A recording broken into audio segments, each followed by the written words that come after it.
സഭാ നടപടികൾ അല്പസമയത്തേക്ക് നിർത്തിവെക്കുന്നു. നിയമസഭാ സമ്മേളനം തുടങ്ങിയ ഘട്ടത്തിൽ തന്നെ എന്നുവെച്ചാൽ ചോദ്യോത്തര വേളയിൽ തന്നെ പ്രതിപക്ഷം പ്രതിഷേധവുമായി രംഗത്തിറങ്ങി. നേരത്തെ തയ്യാറാക്കി കൊണ്ടുവന്ന ബാനർ ഉയർത്തിപ്പിടിച്ചാണ് പ്രതിപക്ഷാംഗങ്ങൾ നടുത്തളത്തിലേക്ക് ഇറങ്ങിയത്. എന്തെങ്കിലും പറയാനുണ്ടെങ്കിൽ പറയുക, അതല്ലെങ്കിൽ എഴുതി തരിക, അത് വെച്ച് നമുക്ക് ചർച്ച ചെയ്യാം എന്ന് ഭരണപക്ഷത്ത് നിന്ന് അംഗങ്ങൾ വിളിച്ചു പറയുന്നുണ്ട്. സ്പീക്കറും അക്കാര്യം സൂചിപ്പിക്കുന്നുമുണ്ട്. എന്നാൽ എഴുതി കൊടുക്കാൻ തയ്യാറല്ല, ബഹളം വയ്ക്കും, സഭ മുടക്കും എന്ന ലക്ഷ്യത്തോടു കൂടി തന്നെയാണ് പ്രതിപക്ഷം ഇന്ന് സഭയിലെത്തിയത്. പ്ലക്കാർഡും ബാനറുകളുമൊക്കെയായി നടുത്തളത്തിൽ ഇറങ്ങിയത്. ചോദ്യോത്തരവേള അവസാനം നിർത്തിവെക്കേണ്ടി വന്നു. ആ ദൃശ്യങ്ങൾ നമുക്ക് കാണാം.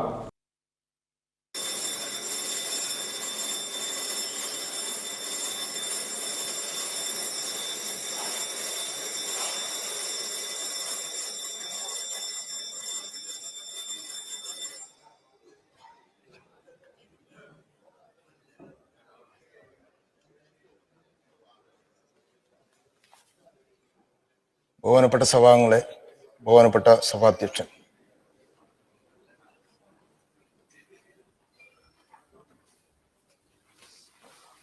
Good morning. Good morning. ചോദ്യം നമ്പർ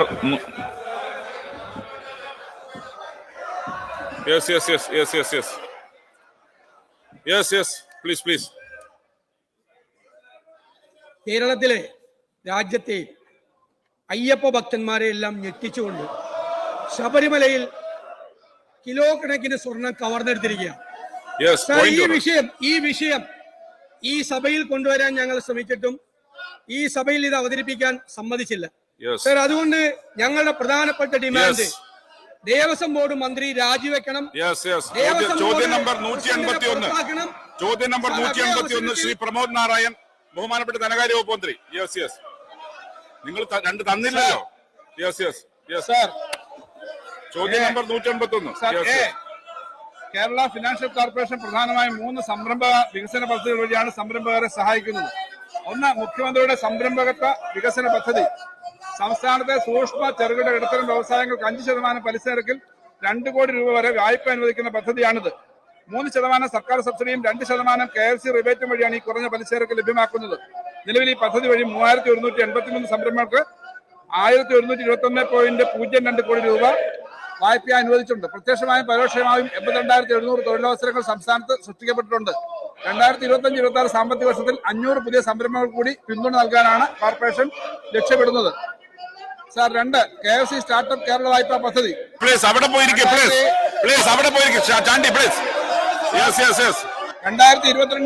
സാമ്പത്തിക വർഷത്തിൽ KFC സ്റ്റാർട്ടപ്പ് കേരള വായ്പാ പദ്ധതി എന്ന പേരിൽ ഒരു സമഗ്രമായ പദ്ധതി തന്നെ അവതരിപ്പിച്ചു.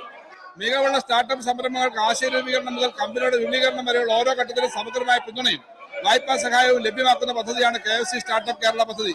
പ്രൊഡക്ടൈസേഷൻ ഘട്ടത്തിൽ 25 ലക്ഷം രൂപ വരെയും കൊമേഴ്സ്യലൈസേഷൻ ഘട്ടത്തിൽ 50 ലക്ഷം രൂപ വരെയും സ്കെയിലപ്പിനായി 2 കോടി രൂപ വരെയും 5.6% പലിശ നിരക്കിൽ വീടില്ലാതെ ലഭ്യമാവും. സംസ്ഥാന സർക്കാരിന്റെ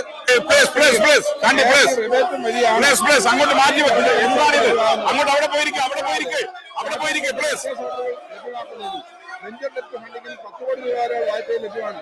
KFC സ്റ്റാർട്ടപ്പ് കേരള പദ്ധതി വഴി ഇതുവരെ 77 കമ്പനികൾക്കായി 97.72 കോടി രൂപയാണ് വായ്പ നൽകിയിട്ടുള്ളത്.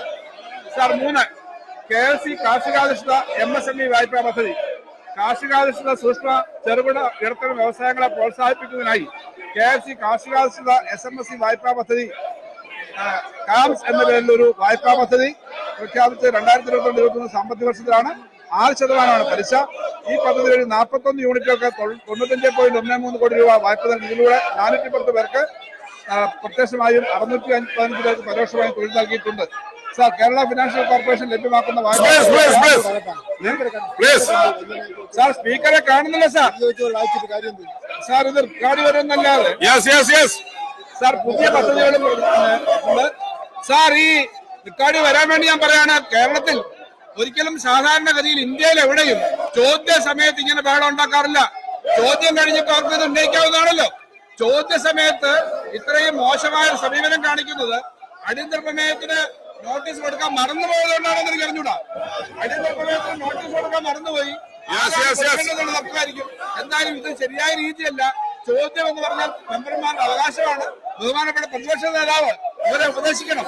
അങ്ങിങ്ങനെ നിയന്ത്രണമില്ലാതെ ഇവരെ വിടാൻ പാടില്ല, ഉപദേശിക്കേണ്ടതാണ്. ചോദ്യം ഉത്തരവെല്ലാം പറഞ്ഞു കഴിഞ്ഞു സർ. ശ്രീ പ്രമോദ് നാരായൺ. സാർ, സ്പീക്കറെ കാണാൻ കഴിയുന്നില്ല എന്നുള്ള പ്രശ്നമുണ്ട്. ചോദ്യം ഇതാണ്: കേരളത്തിന്റെ സാമ്പത്തിക രംഗത്ത് അതിനാധാര ചലനമായി തീരുന്ന സ്റ്റാർട്ടപ്പുകളുടെ സഹായിക്കാൻ വേണ്ടിയിട്ട് നിലവിൽ നടപ്പിലാക്കുന്ന പദ്ധതി, സ്റ്റാർട്ടപ്പുകളുടെ തുടക്കത്തിൽ നൽകുന്ന സാമ്പത്തിക പിന്തുണ തന്നെ പ്രധാനമാണ്.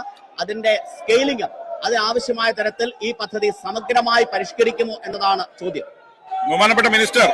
സാർ, ഈ സ്റ്റാർട്ടപ്പുകളുടെ പദ്ധതി ഇപ്പോ CMUDP പദ്ധതി 2 കോടിയാണ്. അത് വർദ്ധിപ്പിക്കുന്നതിനെ പറ്റി ഗവൺമെന്റ് ആലോചിക്കുന്നുണ്ട്. അതുപോലെ തന്നെ ഗ്യാരണ്ടി വേറെ ഷുവർട്ടീസ് ഇല്ലാതെ 10 കോടി രൂപ വരെ ഉൽപ്പന്നങ്ങൾ അടിസ്ഥാനത്തിൽ കൊടുക്കുന്ന ഒരു വലിയ പദ്ധതിയുണ്ട്. 10 കോടി രൂപ വരെ. പലിശ കുറവാണ്, അതിന് 9% CMUDP 5%. അതും അല്പം കൂടി തുക വർദ്ധിപ്പിക്കുന്നുണ്ട്. ധാരാളം ആളുകൾ, 1 ലക്ഷത്തോളം ആളുകൾക്ക് ഈ പദ്ധതി വഴി ജോലി കൊടുക്കാൻ കഴിഞ്ഞതുകൊണ്ട് സ്റ്റാർട്ടപ്പുകളെയും പുതുസംരംഭകരെയും സഹായിക്കാനുള്ള കൂടുതൽ പദ്ധതികൾ സ്റ്റാർട്ടപ്പിന് കൂടുതൽ പ്രാധാന്യം കൊടുക്കുന്ന തരത്തിലേക്ക് എടുക്കാനാണ് സാർ. അങ്ങേക്ക് കാണാൻ വയ്യ ഈ 2 മെമ്പർമാർ, ശ്രീ ചാണ്ടിയമ്മനും ആര്യാടൻ ഉൾപ്പെടെ പുതിയ മെമ്പർമാരാണ് സഭയിൽ. അവരുൾപ്പെടെയാണ് ഈ ബാനർ പിടിക്കാനായിട്ട്. അവരെ ഏൽപ്പിക്കാൻ കൊള്ളാമോ? ഇങ്ങനെ ചെയ്യുന്നത് ശരിയാണോ? ആ ഏറ്റവും പുതിയ മെമ്പർമാരെ കൊണ്ടാണോ ഈ ബാനർ പിടിപ്പിച്ചിങ്ങനെ തടസ്സം ഉണ്ടാക്കുന്നത്? സാർ, അങ്ങ് കാണാത്തതുകൊണ്ട് ഞാൻ പറയാണ്, ഇങ്ങനെ ഈ നിയമസഭ ചെയ്യാൻ പാടില്ല. നാട്ടിലാകെ അപമാനം ഉണ്ടാവും. ഏത് തെറ്റായ വൃത്തികെട്ട കാര്യം ഉണ്ടെങ്കിലും അതിശക്തമായ നിലപാടെടുക്കുന്ന ഒരു ഗവൺമെന്റാണ് സാർ ഇവിടെ. ഒരു കള്ളന്മാരെയും സംരക്ഷിക്കാൻ സമ്മതിക്കില്ല. എന്തെങ്കിലും കുഴപ്പമുണ്ടെങ്കിൽ നടപടിയെടുക്കുന്നതാണ്. അതുകൊണ്ട് ഇതെല്ലാം മറച്ചു വെക്കാനും ചർച്ച ഒഴിവാക്കാനുമാണ് സാർ ചെയ്യുന്നത്. പുകപറ ഉണ്ടാക്കാൻ വേണ്ടിയിട്ടാണ്. ബഹുമാനപ്പെട്ട പ്രതിപക്ഷ നേതാവ് അങ്ങയുടെ ടീമിനെ അങ്ങോട്ട് വലിക്കണം. പ്ലീസ്. പ്രതിപക്ഷ നേതാവിനെ പോലും കാണുന്നില്ല. അങ്ങോട്ട് ബാനർ താത്താൻ പറ. പ്ലീസ്, ബാനർ അങ്ങോട്ട് താത്താൻ പറ. Yes please. അംഗങ്ങളൊന്നും അവിടെ ഇരിക്കണം. കേരളത്തിലെ ഏറ്റവും ഗൗരവമുള്ള വിഷയങ്ങളാണ് സഭ ചർച്ച ചെയ്യുന്നത്. ആ ചോദ്യോത്തര വേള പോലും തടസ്സപ്പെടുന്നത് ശരിയായ രീതിയല്ല. ഇതൊരു മാന്യമായ രീതിയല്ല. ബഹുമാനപ്പെട്ട അംഗങ്ങൾ ഒരിക്കൽ കൂടി അഭ്യർത്ഥിക്കുകയാണ്. അപ്പോൾ സഭ ചോദ്യോത്തരങ്ങൾ അനുവദിക്കണം പ്ലീസ്. ഇതൊരു അനാദരവാണ്. കേരളത്തിലെ ജനങ്ങളോടുള്ള അനാദരവാണ്. ശ്രീ PK ബഷീർ, ഒന്ന് പറ. അങ്ങ് സീനിയർ അംഗല്ലേ, ഒന്ന് പറ. അങ്ങ് സീനിയർ അംഗല്ലേ. യെസ്. ചോദ്യോത്തര വേള തടസ്സപ്പെടുന്ന രീതി സഭാ നടപടികളുടെ അനാദരവാണ്. അംഗങ്ങൾ സഹകരിക്കണം അഭ്യർത്ഥിക്കുകയാണ്. യെസ്. ചോദ്യോത്തര വേളയുടെ അവശേഷിക്കുന്ന ഭാഗം റദ്ദ് ചെയ്യുന്നു. സഭാ നടപടികൾ അല്പസമയത്തേക്ക് നിർത്തിവെക്കുന്നു.